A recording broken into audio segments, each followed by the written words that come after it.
It goes to the people who are critical of Catholicism and of our moral stands especially, and lets them have their best say.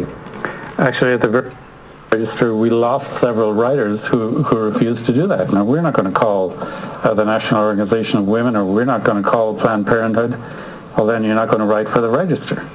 Right, so you want them to actually go to Planned Parenthood and get their side of things. Yes, and people like that respect the register because they know they won't be misquoted. They know that we will honor what they say by publishing it as they say it. You can't guarantee that on most news channels. But we will give a cogent and compelling answer to that. Yeah. Oh, that's one of the key things.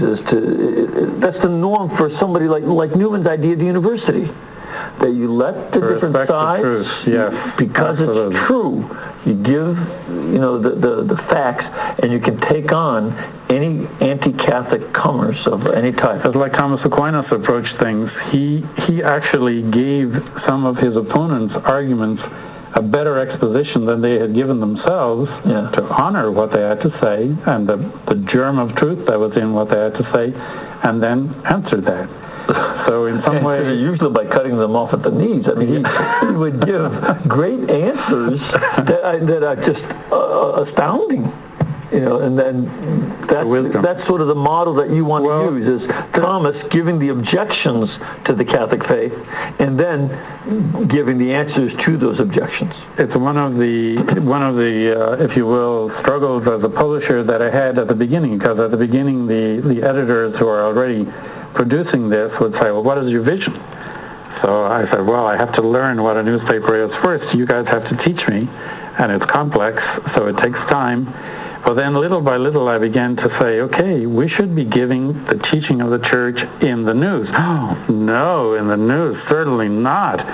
Why did they say that? Because in their minds, that's opinion. That's for the opinion pages. The church's teaching is mere opinion. I kept insisting, no, it's a valid part of the news, and we should have it in there. It's an interpretation of what's going on. But they really couldn't see that, so I had to show them in the first instance of how that was done. When they saw it, oh, that's what you meant. Well, that will work. See, when you paused there, I didn't know if you were going to say show them the door, but no, you showed them how to do this. Yeah, exactly.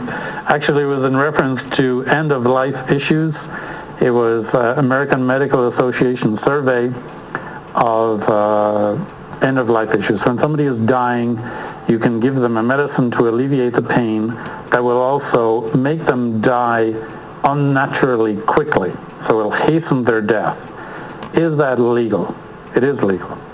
43% of Americans did not know it was legal. So this was picked up by the AP, by New York Times, by secular newspapers, and by Catholic News Service and diocesan newspapers.